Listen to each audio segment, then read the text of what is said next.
नमस्कार दोस्तों। आज की जो कहानी मैं आपको सुनाने जा रहा हूँ, ये कहानी बड़ी ही अजीब है। आप सोचने को मजबूर हो जाएंगे, क्या दुनिया में ऐसे लोग भी मौजूद हैं? क्या हमारे समाज में इस तरह के लोग भी रहते हैं? और क्या हम इसी समाज का हिस्सा हैं जहाँ पर इस तरह के लोग रहते हैं? बच्चों की सलामती के लिए माँ बाप सब कुछ करने को तैयार हो जाते हैं। बच्चों को ज़रा सी चोट लग जाए तो माँ का दिल बेचैन हो जाता है। लेकिन आज की कहानी एक ऐसी माँ की कहानी है जो कि अपने ही बच्चे की हत्यारन बन जाती है। कौन होती है वो माँ?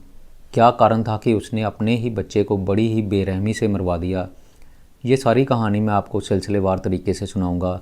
लेकिन उससे पहले एक छोटी सी रिक्वेस्ट है कि अगर आप इस चैनल पर नए हैं तो चैनल को सब्सक्राइब कर दीजिए और वीडियो को लाइक कर दीजिए। तो चलिए दोस्तों, कहानी की तरफ आगे बढ़ते हैं। घटना है आगरा की। आगरा के नया गांव में रहने वाला करण सिंह का 8 साल का बेटा रौनक, बड़ा ही प्यारा सा छोटा सा बच्चा जो कि इस दुनिया की बेरहमी से अनजान था, अपनी ज़िंदगी बड़े आराम से जी रहा था। स्कूल जाना, घर आकर स्कूल का काम करना, बस उसकी यही दिनचर्या थी। अपने माँ बाप से ज़्यादा पैसे भी नहीं मांगता था। माँ 5 या 10 रुपए दे दे तो उससे भी खुश हो जाया करता था। एक दिन अचानक घर से लापता हो जाता है। घर वाले रौनक की इधर उधर तलाश करते हैं लेकिन रौनक नहीं मिलता। बात है 29 नवंबर की। काफ़ी देर ढूंढने के बाद भी जब रौनक कहीं नहीं मिलता तो परिवार वाले पुलिस स्टेशन में एफआईआर दर्ज करवाते हैं। और इसके ठीक 3 दिनों बाद यानी कि 2 दिसंबर को सुबह करीब 6 बजे का वक्त रहा होता है। कुछ लोग सुबह की सैर पर जा रहे थे। उन्होंने रौनक के घर के पीछे एक बड़ा सा बोरा पड़ा हुआ देखा। बोरे से बदबू आ रही थी और खून रिस रहा था। लोग हिम्मत करके उस बोरे को खोलकर देखते हैं तो उसके अंदर रौनक की लाश मिलती है। खबर गांव में आग की तरह फैल जाती है। पुलिस को इतला कर दी जाती है। पुलिस वाले आते हैं, बोरे में से लाश को निकालते हैं तो देखते हैं कि रौनक के शरीर पर जगह जगह पर चोट के निशान पड़े हुए थे। रौनक के सर से खून रस रहा था। पुलिस वाले फॉरेंसिक टीम को बुलाते हैं। फॉरेंसिक टीम जब घर की जांच करती है तो बच्चे के चाचा के घर की भी जांच की जाती है। बच्चे के चाचा का घर भी पास ही था। चाचा भानु के घर की जब जांच की जाती है तो भानु के घर की छत पर और सीढ़ियों पर खून के निशान मिलते हैं। अब पुलिस वालों को भानु पर शक होने लगता है। भानु को पकड़कर पुलिस स्टेशन लेकर जाया जाता है और उससे पूछताछ करना शुरू की जाती है। लेकिन भानु अपने आप को निर्दोष साबित करने में लगा रहता है और इस घटना से अनजान बनने की कोशिश करता रहा। लेकिन पुलिस वाले जब उसको थोड़ी सी 3rd डिग्री देते हैं तो भानु अपना जुर्म कबूल कर लेता है और कत्ल की जो वजह वो बताता है वो यकीनन अपने आप में हैरान करने वाली होती है। भानु बताता है कि उसने अपनी भाभी यशोदा के साथ मिलकर इस घटना को अंजाम दिया था। यशोदा यानी कि रौनक की माँ। उस मासूम से बच्चे की माँ ने ही अपने बेटे को मरवा दिया था। पुलिस वाले खुद इस घटना से बहुत हैरान रह जाते हैं कि भला कोई माँ अपने बच्चे को क्यों मरवाएगी। पुलिस वालों को पहले तो यकीन ही नहीं होता। लेकिन जब भानु सारी कहानी बयान करता है तो पुलिस वालों के पैरों तले भी ज़मीन खिसक जाती है। दरअसल रौनक स्कूल गया हुआ था। इसी बीच चाचा भानु यशोदा के पास आता है और दोनों आपस में हवस की आग बुझाने में लग जाते हैं। हवस में दोनों इतने अंधे हो चुके थे कि वो दरवाज़ा बंद करना ही भूल चुके थे। उनको ये भी याद नहीं रहा कि रौनक के स्कूल से आने का समय हो चुका है। रौनक तकरीबन 4 बजे के करीब स्कूल से लौटता है। घर का दरवाज़ा खुला हुआ था। वो घर में आता है। कमरे को भी कोई कुंडी नहीं लगी हुई थी। रौनक जब कमरे का दरवाज़ा खोलता है तो वो अंदर देखता है कि उसकी माँ और उसका चाचा दोनों नग्न हालत में थे और सेक्स करने में लगे हुए थे। अचानक से घर में रौनक को आया देखकर दोनों घबरा जाते हैं। उनको लगने लगता है कि बच्चा घर में सबको बता देगा, इन लोगों की बदनामी हो जाएगी तो ये लोग गांव में मुंह दिखाने के काबिल नहीं रह जाएंगे। बदनामी से बचने के लिए रौनक का चाचा भानु उसको प्यार से समझाने की कोशिश करता है। उसकी माँ रौनक को 50 रुपये देती है और कहती है कि अपने पापा को कुछ मत बताना। लेकिन रौनक तो बच्चा था, मासूम था। वो कहता है कि मैं पापा को सब कुछ बताऊंगा। इसके बाद उसकी माँ यशोदा और चाचा भानु दोनों उसको मर्डर करने का प्लान बनाने लगते हैं।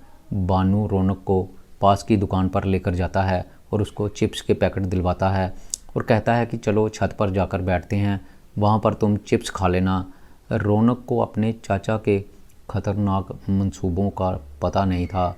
वो चाचा के साथ छत पर चले जाता है। वो पैकेट खोलकर खा ही रहा था कि उसी समय बानू उसके सर पर ज़ोरदार वार करता है। कपड़े धोने वाली मुंगेर से रौनक के सर पर वो वार पर वार किए जाता है। रौनक के सर से खून निकलने लगता है और वो दर्द से तड़पने लगता है। तड़पते तड़पते रौनक नीचे गिर जाता है, लेकिन उसके चाचा को उस पर दया नहीं आती और वो उस पर लगातार वार करता रहता है। बानू रौनक को इतना ज़्यादा मारता है कि उसके प्राण पखेरु उड़ जाते हैं। उसके बाद बानू रौनक की नबी देखता है। नबी थम चुकी थी। उसको जब यकीन हो जाता है कि रौनक मर चुका है तो वो कंबल से शव को ढक देता है और कमरे में छुपा देता है। शाम को जब अंधेरा हो जाता है तब यशोदा और बानू दोनों मिलकर शव को छत पर एक लकड़ियों के ढेर के नीचे छुपा देते हैं और उसके बाद जब यही लोग नीचे उतरते हैं तो देखते हैं कि जगह जगह पर खून के छींटे पड़े हुए थे। खून को साफ़ करने का प्रयास करते हैं, लेकिन खून के जो छींटे होते हैं वो साफ़ नहीं हो रहे थे। दोनों खून वाली जगह को साबुन से पानी से अच्छी तरह धोते हैं, लेकिन खून के निशान जो हैं वो तब भी नहीं जाते।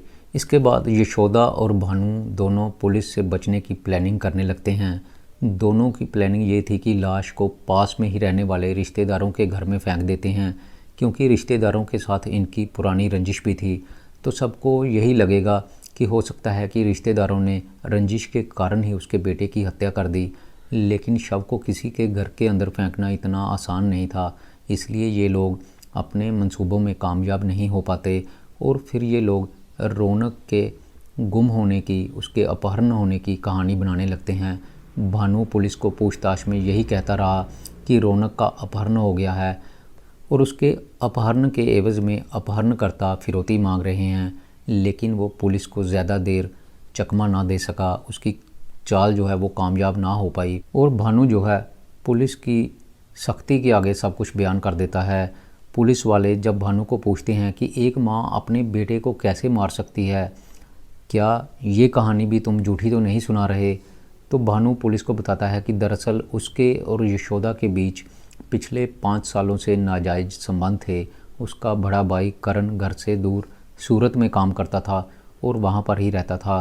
काम के सिलसिले में करण ने सूरत में एक कमरा किराए पर लिया हुआ था। कमरे का किराया ज़्यादा होने के कारण करण वहाँ पर 2-4 लोगों के साथ रहता था। अगर वो अपनी बीवी को भी वहाँ पर साथ रखता तो उसको पूरा कमरे का किराया खुद ही देना पड़ता। इसलिए करण 5-6 लोगों के साथ उस कमरे में रहता था, जिससे कि कमरे का किराया उसको कम पड़ता था और दूसरा गांव में बच्चों की देखभाल भी अच्छे से हो जाती। इसी कारण करण अपनी बीवी को अपने साथ लेकर नहीं गया था। दूसरी तरफ करण की बीवी यशोदा घर में अकेली रहती थी और पास में ही भानु का घर था। दोनों का अक्सर मिलना जुलना होता रहता था और इसी बीच दोनों के बीच में आपस में संबंध बन जाते हैं और इन्हीं अनैतिक संबंधों के कारण जब उसके बेटे को अपनी माँ की करतूतों का पता चलता है तो उसकी जान चली जाती है। हत्या करने के बाद 3 दिनों तक उन्होंने लाश को छत पर ही छुपाए रखा था। दूसरी तरफ रौनक का पिता करण दिन रात पुलिस स्टेशन के चक्कर लगाता रहा। बच्चा कहीं मिल नहीं रहा था। 1 दिसंबर को रौनक के पिता ने घर आकर कहा कि सोमवार को वो आगरा के पुलिस कमिश्नर से मिलने के लिए जाएगा और उनसे डॉग स्क्वाड के बारे में कहेगा। डॉग स्क्वाड पता लगा सकता है कि बच्चा कहाँ पर गया है। ये बात सुनकर करण के भाई बानू के पसीने छूटने लगते हैं। उसको लगने लगता है कि जब डॉग स्क्वाड आएगा तो वो लाश को पता लगा लेगा। वो अपनी भाभी यशोदा को कहता है कि अगर डॉग स्क्वाड आ गया तो लाश का पता चल जाएगा। इसलिए दोनों रातों रात लाश को छत से बाहर फेंकने का प्लान बनाने लगते हैं। सोमवार सुबह 4 बजे यशोदा छत पर चली जाती है। दूसरी तरफ भानु भी तय समय पर छत पर पहुंच जाता है। दोनों रौनक के शव को रस्सी से बांधते हैं और धीरे धीरे नीचे की तरफ उतारने लगते हैं। जब रौनक की लाश को वो लोग छत से नीचे पहुंचा देते हैं तो उसके बाद दोनों नीचे जाकर लाश से बंधी हुई रस्सी को खोलते हैं और लाश को घर के पीछे फेंक कर चले जाते हैं और फिर घर आकर वापस बैठ जाते हैं। सबसे बड़ी हैरानी की बात तो ये थी कि हत्या के बाद माँ और चाचा लगातार पुलिस के सामने नाटक करते रहे और पुलिस वालों को गुमराह करने की कोशिश करते रहे। माँ रो रो कर लोगों को कहती कि उसके बच्चे के साथ कोई अनहोनी हो गई है, कोई उसके बच्चे का अपहरण करके ले गया है। और चाचा जो है वो लगातार पुलिस वालों के साथ मिलकर बच्चे को ढूंढने का नाटक करता रहा। लेकिन जब पुलिस वालों ने सख्ती से भानु से पूछताछ की तो भानु ने अपना सारा जुर्म कबूल कर लिया। घटना के बाद रौनक के पिता का रो रो कर बुरा हाल है। वो सोच भी नहीं सकता था कि उसकी पत्नी अपने अनैतिक कार्यों को छुपाने के लिए अपने ही बच्चे की हत्या कर देगी। यशोदा और भानु को गिरफ्तार करके जेल में भेज दिया जाता है। तो दोस्तों, मैं यहाँ पर यही कहना चाहूँगा, उस मासूम से बच्चे का क्या कसूर था जिसको इतनी बेरहमी से मार दिया गया। उसका कसूर सिर्फ इतना था कि उसने अपनी माँ और अपने चाचा को आपत्तिजनक हालत में देख लिया था, और उसी के कारण उस मासूम से बच्चे को इतनी बड़ी सज़ा मिलती है। दोस्तों, मेरी आज की ये कहानी यहीं पर ख़त्म होती है। मैं फिर आऊँगा आपके लिए नई कहानी लेकर। तब तक के लिए नमस्कार, शुक्रिया।